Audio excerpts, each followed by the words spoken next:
Dr. Mona Delahooke, welcome to the Motherly Podcast. Thanks so much, Liz. I'm so excited to be here. All right, I always like to ask my guests, who are often experts in a whole variety of fields, you as well with your background in psychology, what surprised you when you first became a mother? Wow. I think you can read all about being a mother. And of course, I studied child development and all that. I had a PhD and 10 years of experience under my belt before I became a mother.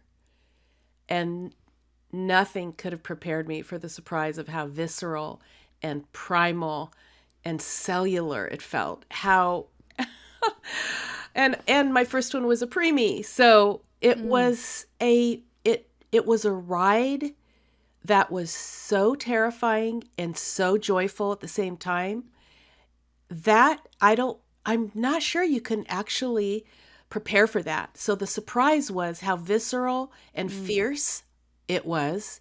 And also, my start with my first one was kind of scary, how terrifying it was, because I loved her so much and there was so much at stake. Oh, so many mothers can relate to that, even that terrifying beginning that you have to process in those early years. You have a really incredible new book out.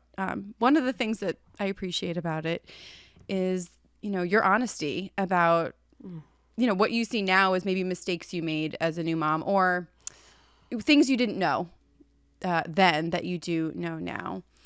What do you wish you knew as a new mother, also a professional in this field? But what do you know now that you didn't know then that you wish you could have known? 100%. What I didn't know then wasn't taught in graduate school. My OB or pediatrician didn't share it with me. And I know now, and it guides me, is that I have a body. And my body is directing my mind and my thinking. And that body sends signals coursing through our brain with thoughts and ideas and behaviors and pain and suffering that if I would have known about something called the stress response, if I would have known about our nervous system just a little bit and how that impacts our mothering, that we matter, my body matters,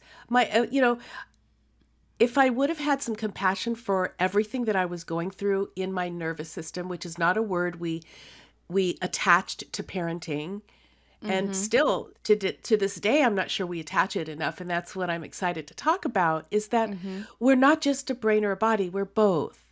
And it kind of opens the door to a new kind of compassion whereby we understand that we so matter on a visceral level. And if we're having a bunch of weird feelings or ambivalent feelings or stress, like we feel like we can't go on, those pathways in our body are there to protect us, and we can listen to them rather than feel like we're crazy or not a good mom. Okay. There's so much to unpack even in what you just briefly said. People are calling this book that you wrote groundbreaking. I agree. And you even point out here, you weren't taught in graduate school, even understanding child development. You weren't taught these things about how the body shapes the mind and our behavior. Just to kind of lay the foundation, the groundwork for this conversation, can you talk a bit about the quote traditional or classic understanding, the parenting model that many of us were raised with, and what is new in what we now know and you've presented in Brain Body Parenting?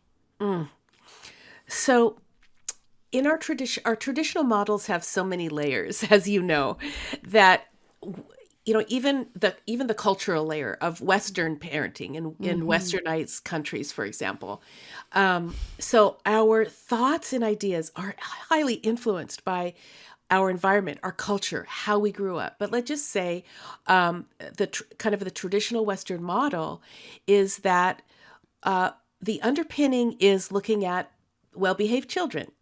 And how well our children behave is kind of looked at as compliant or non-compliant, good or bad behaviors. We still kind of have this idea that behaviors are our target. But now the new paradigm is that behaviors are a signal of something much more deep. So I think the other piece is that we tend to think that there's this perfect way of parenting, or that if we just have the right scripts, or if we just have the right tools in our tool chest, that they will work. But I really think now we're looking at what's more important isn't the rules, but the child. It's what's crucial isn't understanding somebody else's guidelines, or the guidelines that have been handed down to us for generations and maybe started with white male pediatricians, who knows, or through this idea that children should be seen and not heard. I really think we can look at behaviors and find out so much and look at where our parenting is landing in our child. And where parenting is landing in ourselves, in our nervous system. So the paradigm shift that I'm introducing in this book is really moving away from managing behaviors to a compassionate awareness of our nervous systems as moms and dads, and our child, a whole child, the brain and body. And so I think most of our approaches have been traditionally cognitive or thinking based, what we say to our child, as opposed to how we are with our child. And that's a profound shift. Again, there's a lot there to unpack. I'm so excited to get into all of this because, as I was telling you before we started, I am living this every day with my 4 kids. I feel like I've become an amateur child psychologist, just, coming up with techniques. I have, trying to parent each of them differently and well.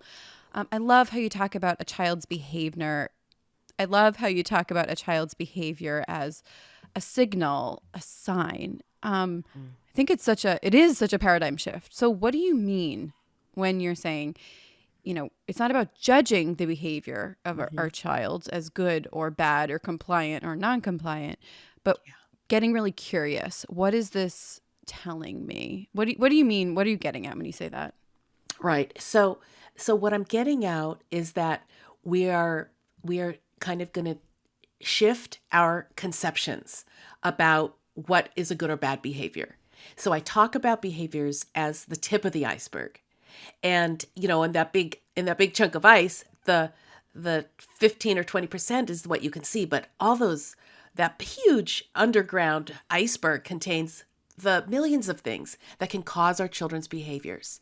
So it's the causes of our children's behaviors are mostly invisible, but especially the ones that we consider troubling, right? And let's just take, for example, the agitated behaviors, what we traditionally think of challenging behaviors: kicking, spitting, screaming, yelling, out of control, running away, what we might consider tantrum behaviors. We can now look at those as being with more curiosity, because we don't have to think, oh no, this is a bad behavior, I have to correct the behavior. We can turn that to curiosity, saying, these behaviors are a signal of one of the pathways in the nervous system called the fight or flight response, the sympathetic nervous system, which launches the behaviors.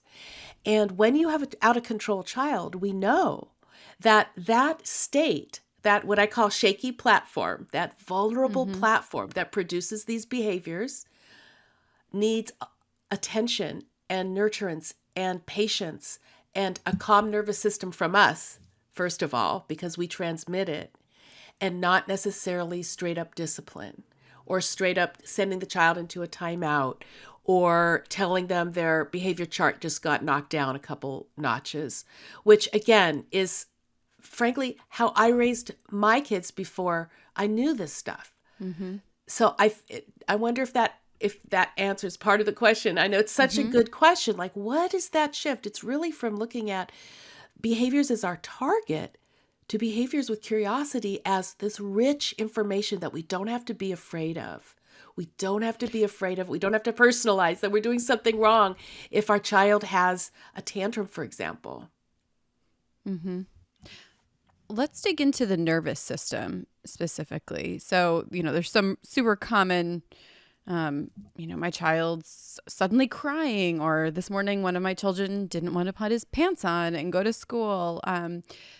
just what we label as like defiant or out of control behaviors. What's happening in the nervous system of a child who's giving us a signal through their, behavior about what's going on inside?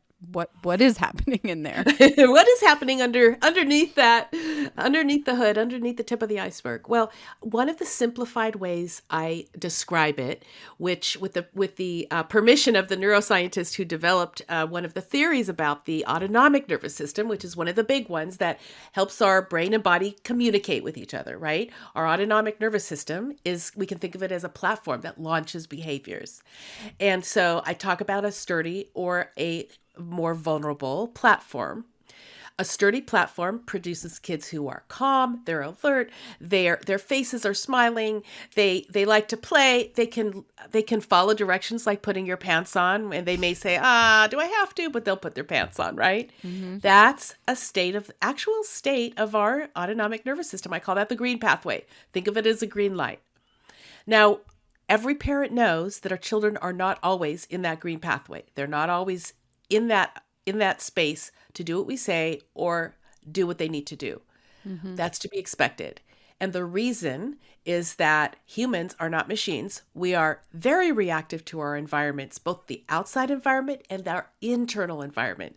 Mm-hmm. That's a really interesting area of neuroscience right now. That internal environment is shifting our kids' platforms and our own without them knowing it and without us knowing it. So let's just say you ask your child to put on his pants. All of a sudden it's like, no, I'm not going to do that.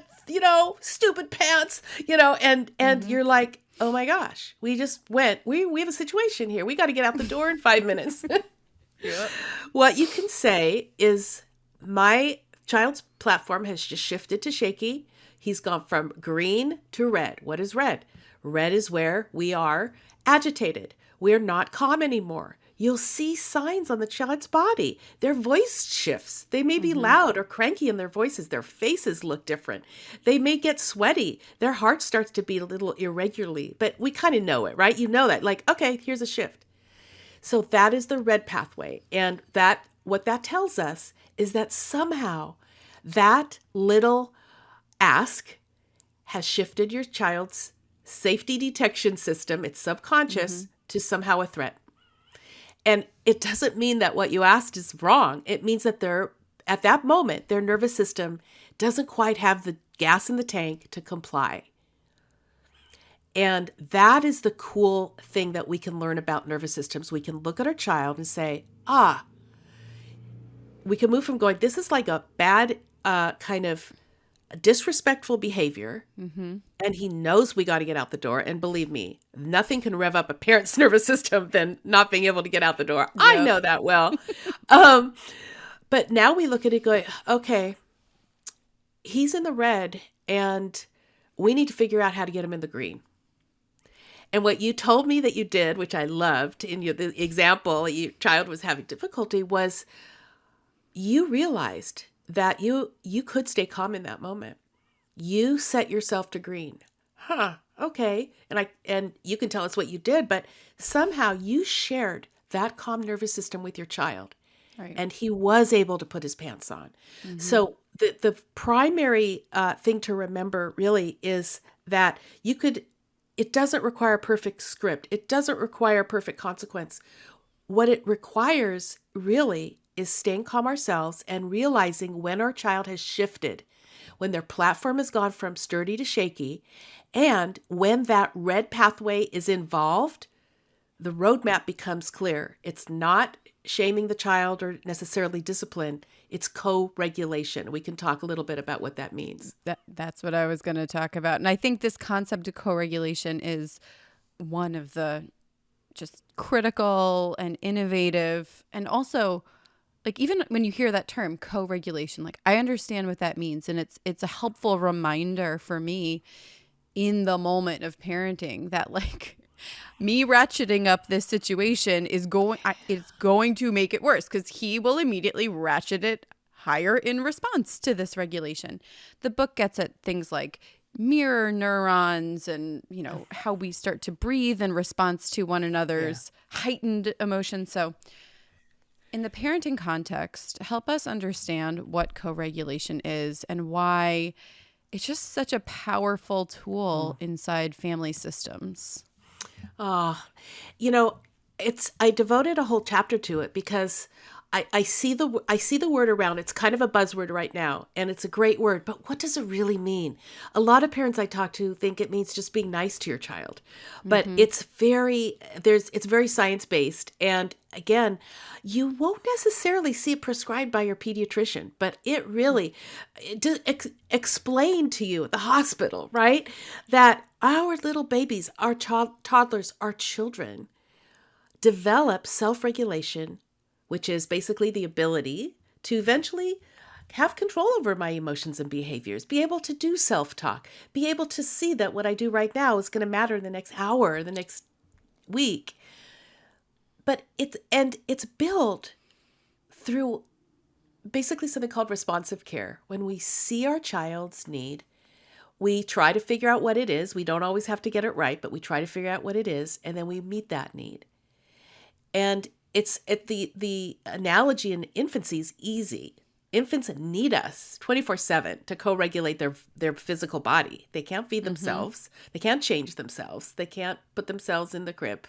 But we forget that once our children can walk and talk, our toddlers, for example, our school-age children, they still need this co-regulation, which is basically a simple way of thinking about it, is sharing our calm with our child's distress. And people need that through high school, let me tell you. And I think as a parent of older children, it's throughout the lifespan. If we build that strong relationships, our children will come to us for co-regulation, and it's a compliment.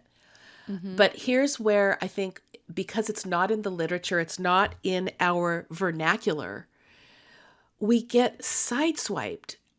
I mean, honestly, Liz, one of the most read parenting books likens parents to wild animal trainers.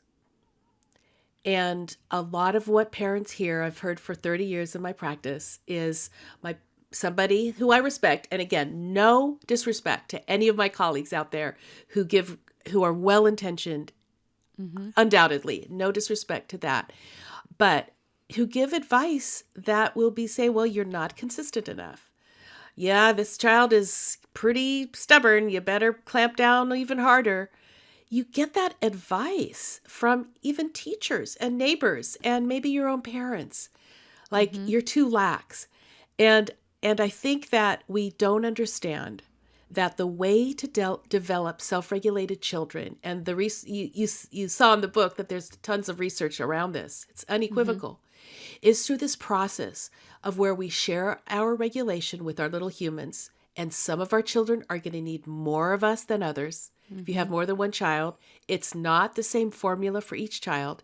And there is a way to figure out customizing our parenting to our child's nervous system rather than customizing our parenting to the child's behavior.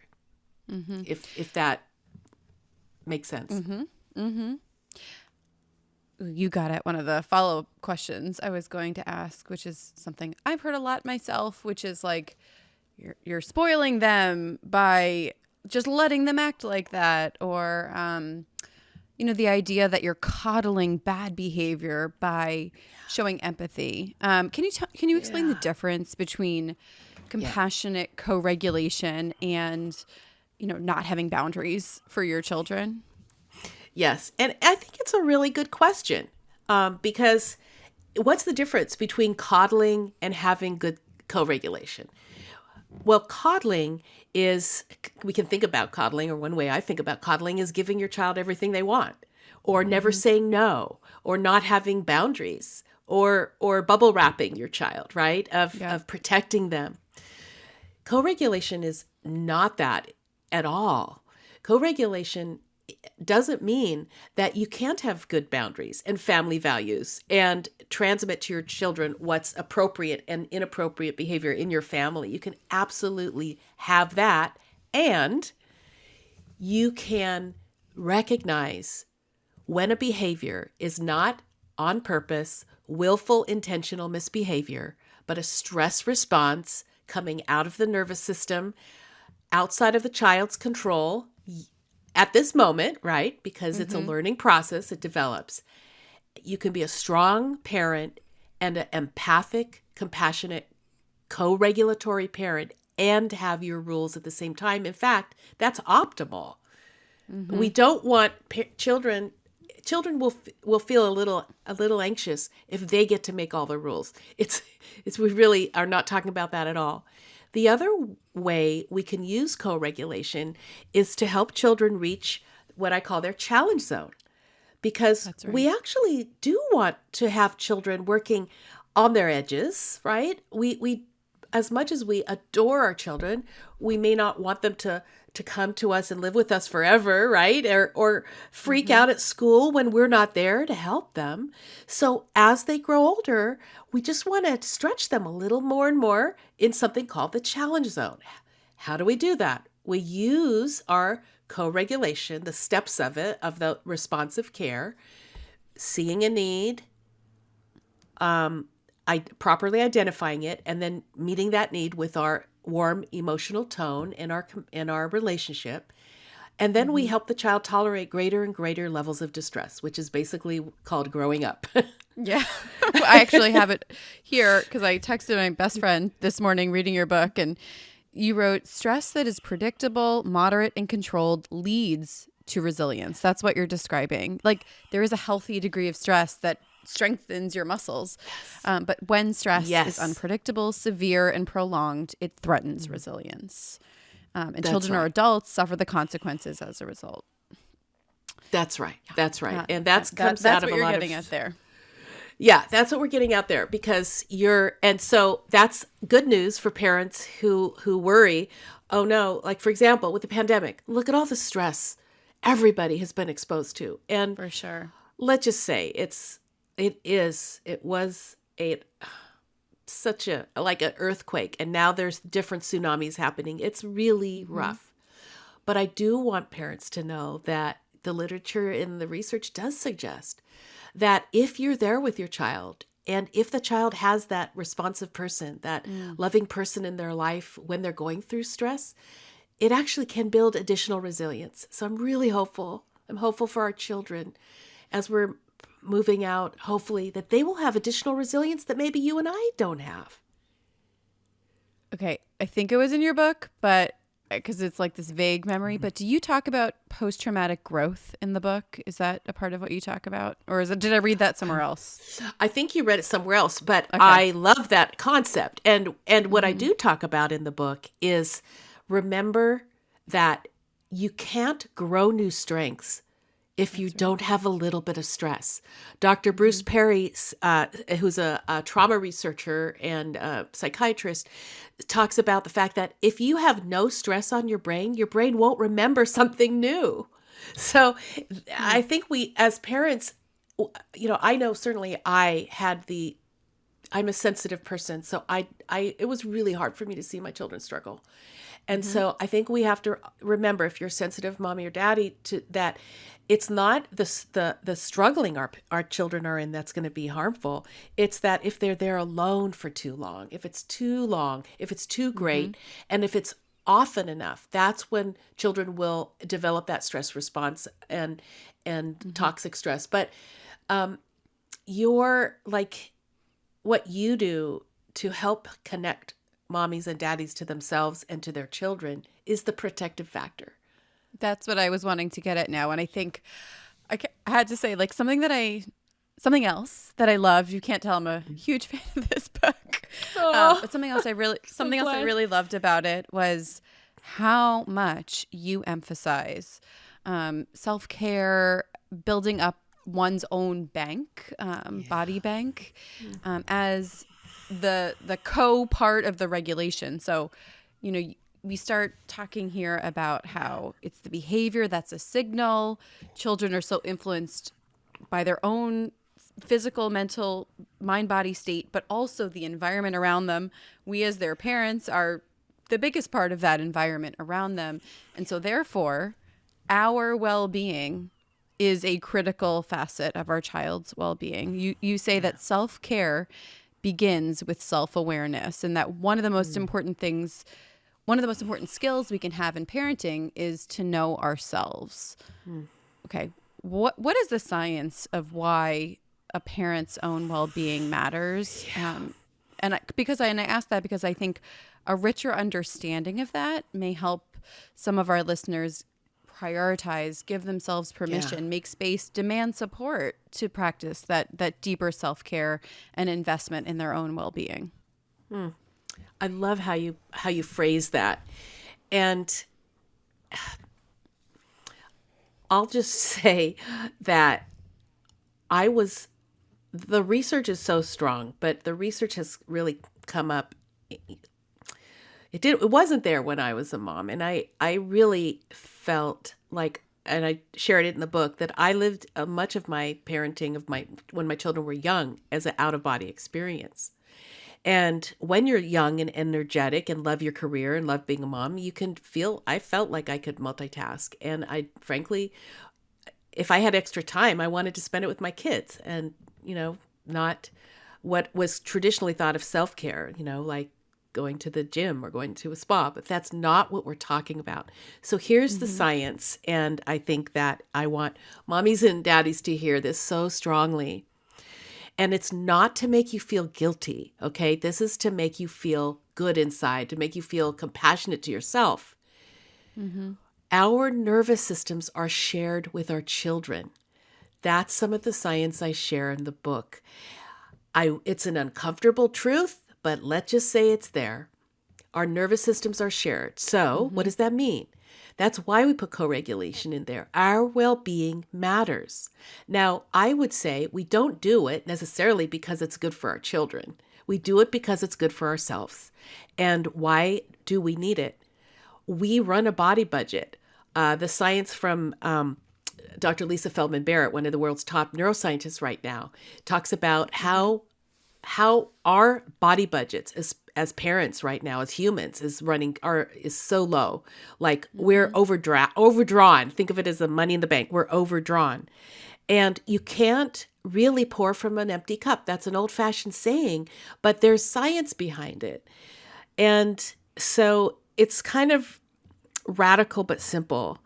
If we get ourselves out of our mind and more in tune with our body, with our state, and compassionately with what our state is, we will have less inflammation as parents in our physical bodies. So over the next 10 or 20 or 30 years, you will have better cardiovascular health. You will have better mental health.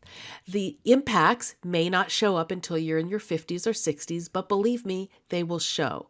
They did for me, they did for my husband, and that was because we were running on overdrive intentionally. We both wanted careers and we wanted a big family. We did it both. But what I know now is so much more, and I wish I would have known it then, is that please pay attention and have some awareness of your internal self. And you can do it while you're working, while you're parenting.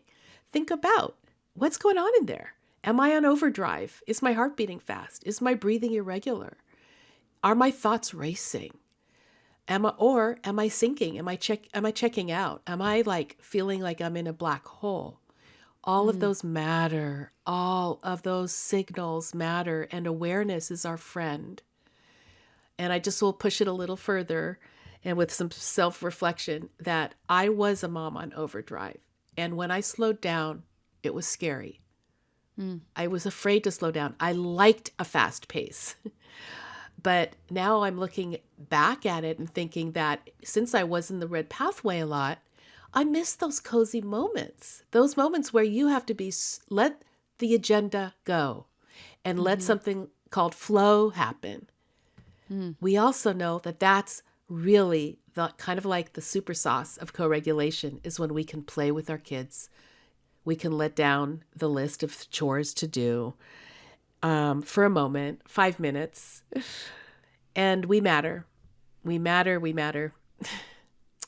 And it's not just because it's good for your kids, it's good for humanity. I'm trying to decide which way to go. There's so many angles. what about for our listeners who perhaps want to practice this, but maybe they didn't see it modeled? It doesn't come naturally to them, or, they have, as you did, habits of constant busyness, or they have no village because we're in a pandemic and people don't have enough childcare. What advice do you have for listeners who want to start to change the patterns in their life? And I'm really thinking tactically, like, is it get a therapist, journal? What are those things that can help break those patterns and start to develop that healthier self-regulation? Yeah. Well, some easy things to do are also, the research is showing that you can begin to develop awareness. And I think awareness is our friend. It starts with awareness. You don't have to start with going to therapy. Although if you are feeling desperate and it's lasting for a long time, please do. Please do. Telehealth with therapy is an option now. So that's definitely an option. But it doesn't have to start with a big step like that. It can start with awareness. You can do it while you're breathing. And the research shows that if you need a little help, the whole idea of mindfulness is really present moment awareness. And there are some apps that give you 1 minute, 15 seconds, 1 minute, those apps tend to actually improve awareness. So start with awareness, tune in. Many of us live outside of that awareness. Do you have to pee? Do you have to go to the bathroom? Are you hungry? Basic or body we put our signals. even that, I'm just thinking though, for moms, like, sometimes I'm like, yeah, I have to pee, but I'm just going to have to hold it. Whereas if my child has a need, I'm so willing to attend to it right away. But we put our own needs last. Totally. Right. I ended up in the emergency room for a dehydration once because I just couldn't actually break. That's going to be a wrong one. It wasn't the emergency. I ended up in the doctor's office for symptoms of dehydration because I had forgotten to drink, as I was so busy running around my 3 kids and making sure they had enough to drink and eat. So awareness is one thing we can do. It's research based, and tune in. So that's, practically speaking, that doesn't take more time or money. You can do it while you are living. Then what do you do with what you find out? If you find out that you're running in the red too much, which is that overdrive, hyperness, mind racing, always going to the next thing and really not able to enjoy the present moment, or you're so frustrated with your kids. And if you're a parent of toddlers, you know how easy it is to get frustrated because they want to do the same thing over and over again and can be so tedious. But if you're not finding that piece, if you're noticing that you're in the red or the blue, if you're checked out and you just don't have it anymore, seek help if you need it. But think about this idea.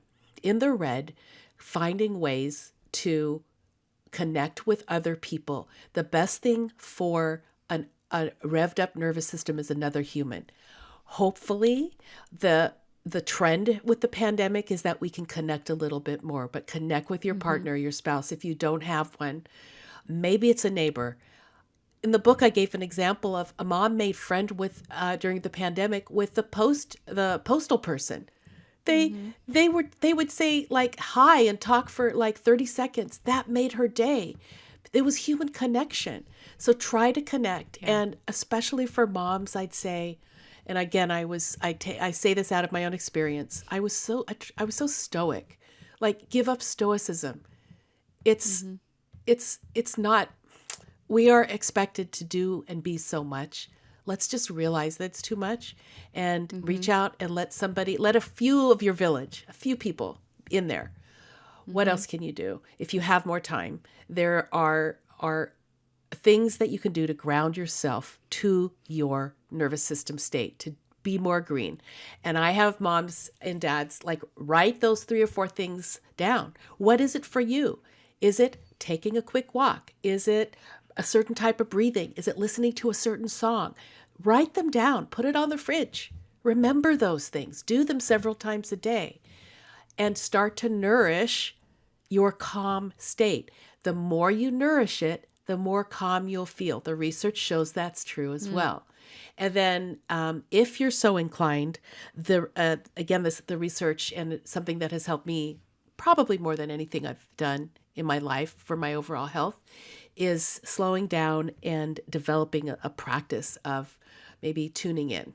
And so if you are into mindfulness, prayer, stilling your body, actually, it's pretty cool. They've done some brain imaging of people who practice quieting their mind, and certain areas of the brain get more exercised. So if you're able to do that, again, it may sound kind of weird and kind of new agey, but it really works. It really works. You also explained this idea of having a body budget and gave a few examples of times when, I think in the book, it was a mom's just body budget. There just had been too much noise, too much asked of her, and there was nothing in the bank. And so, of course, she snapped at the kids because the body budget was depleted. These practices we're talking about can help replenish the body budget. Can you actually define what this is? It's a term you give to something that's very scientific, and it's for kids and it's for adults. I think it's one of the most important things to export out of neuroscience right now, the body budget. Wow. I did not develop the term. Lisa Feldman Barrett, again, she's one of the world's top neuroscientists, developed this term to stand for a very scientific concept, which is called allostasis. Basically what that is the process by which our bodies maintain stability. So just as a financial budget, bank budgets money, our body budget tracks our internal resources, literally our oxygen, water, glucose, salt, all those things in our body that keeps us upright, keeps us running as you gain and lose them. So everything that we do in our life is either a deposit or a withdrawal into our body budgets. A good night's sleep is a deposit. A healthy meal is a deposit. Not enough sleep is a withdrawal. Stress over worrying about all your children's schedules and everything you have to do for each kid during the day, withdraw. You're arguing with your partner, withdrawal. Having a date night, a deposit. These, and where have date nights gone with COVID, right?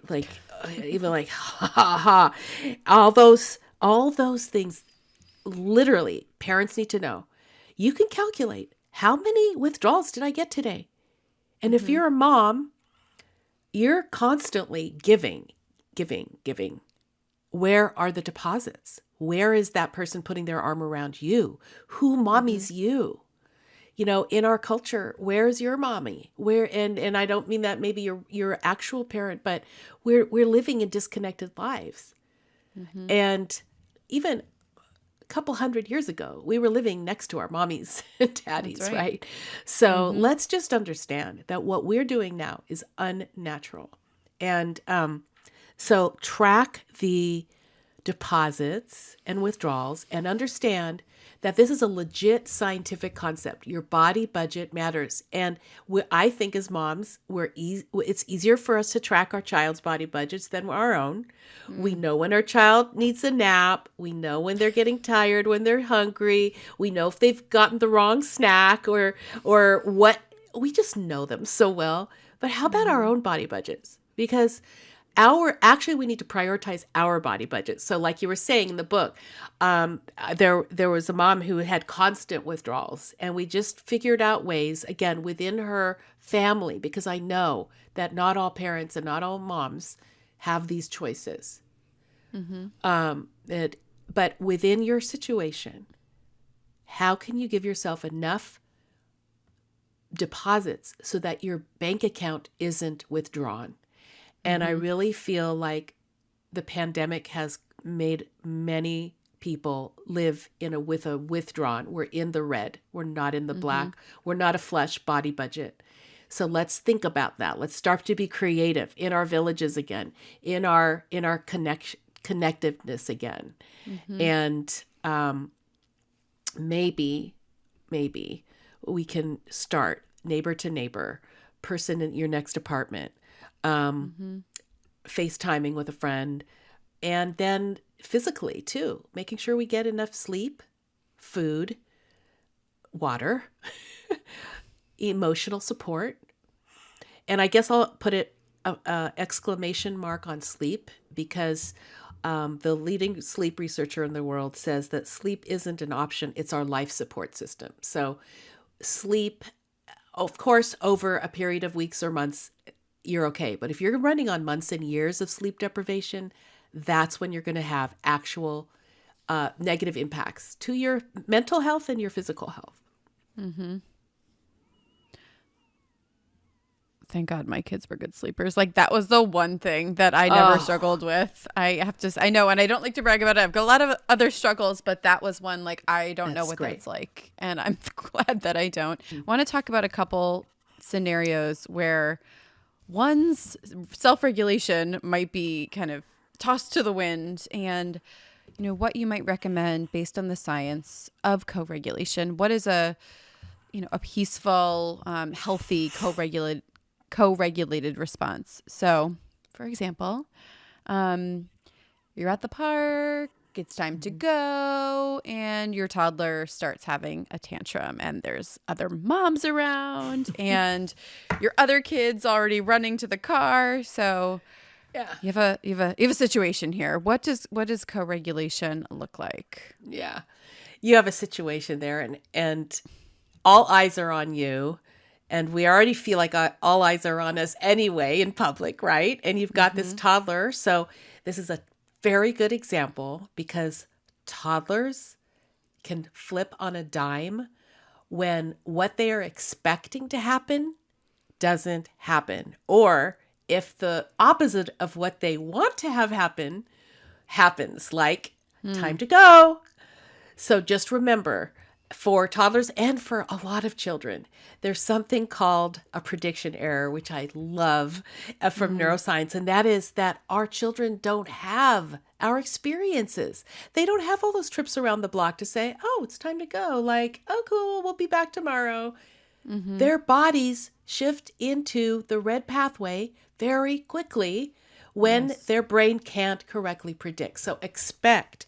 So that's one thing. So, okay, so let's have that scenario. No, I don't want to go. Bad mommy. Bah. I know, they start running away from you. One kid is like heading towards the car. You're like, okay, no, stop. Wait for mom. And you're like, okay, what do I do?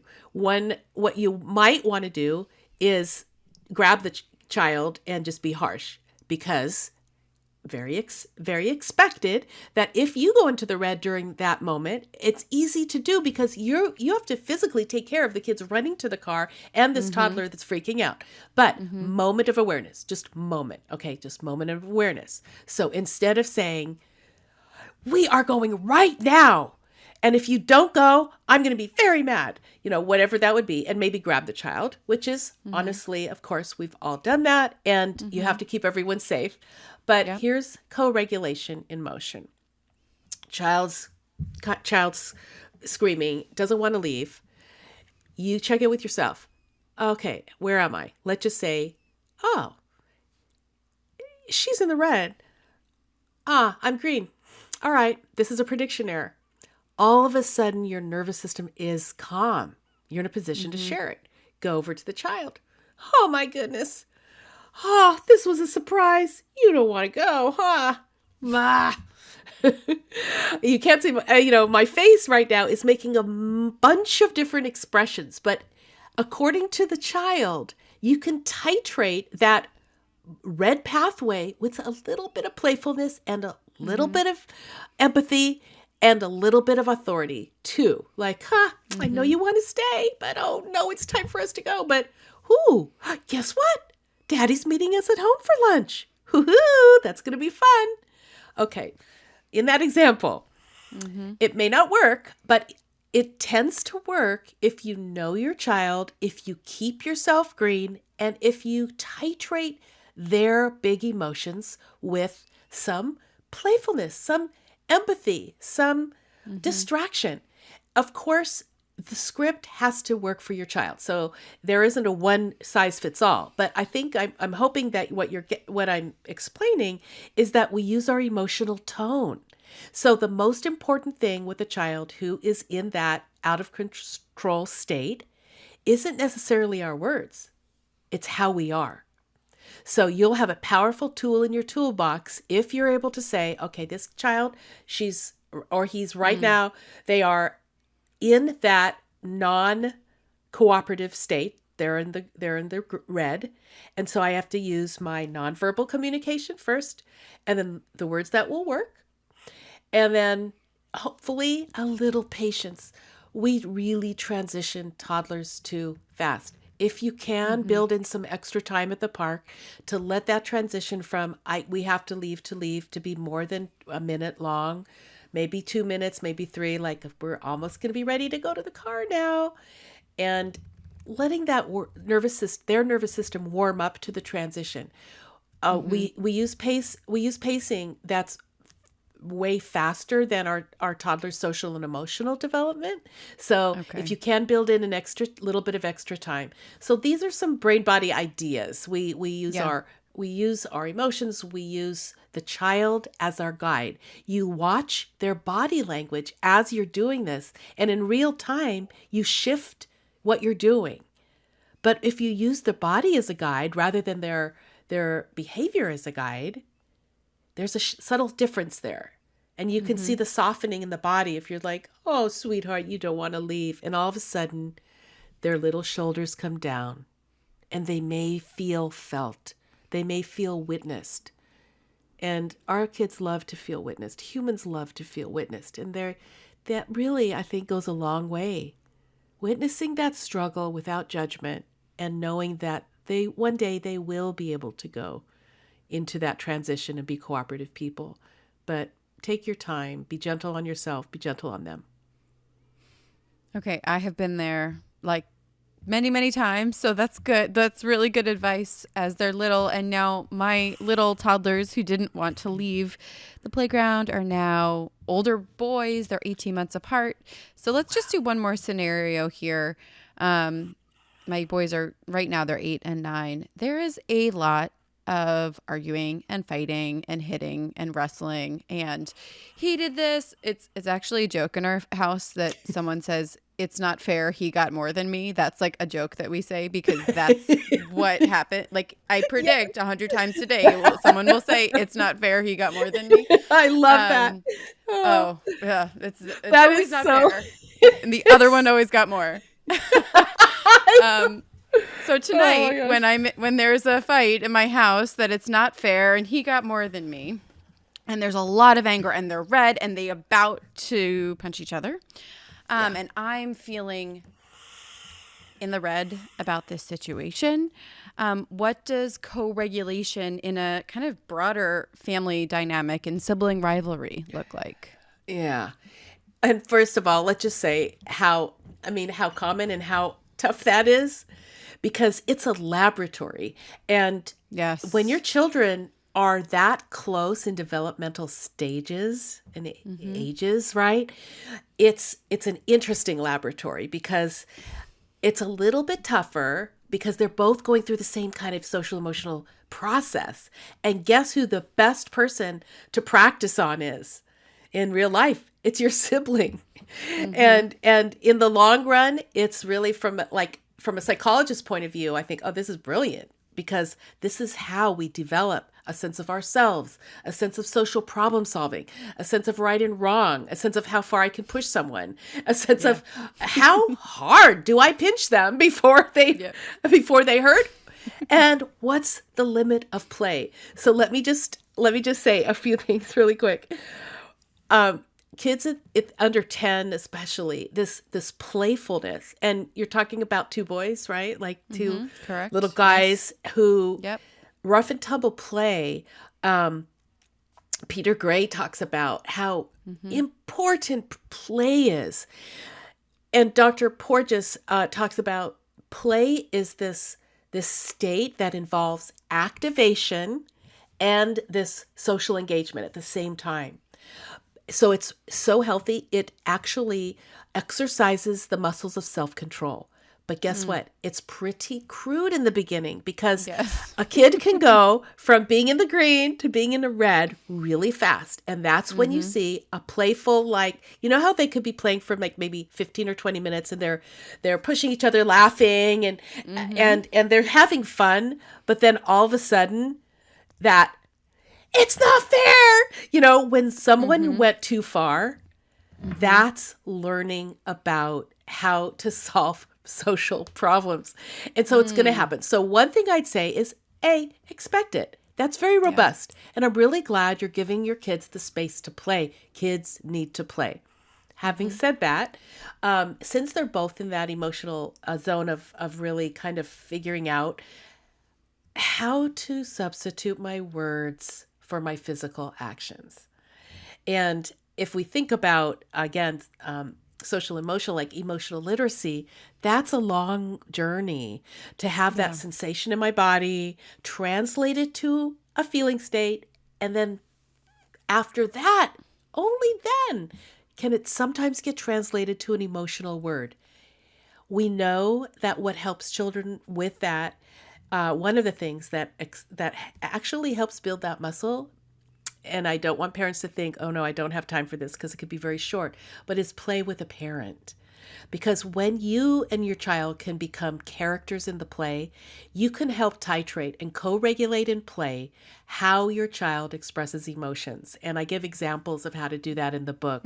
So I would say plenty of experiences to play with that sibling. And then if you ever are able to do a little pretend play with each of them or come into the play, that's kind of cool because in the middle, you can be that person that's saying, looks like it's getting a little hot here.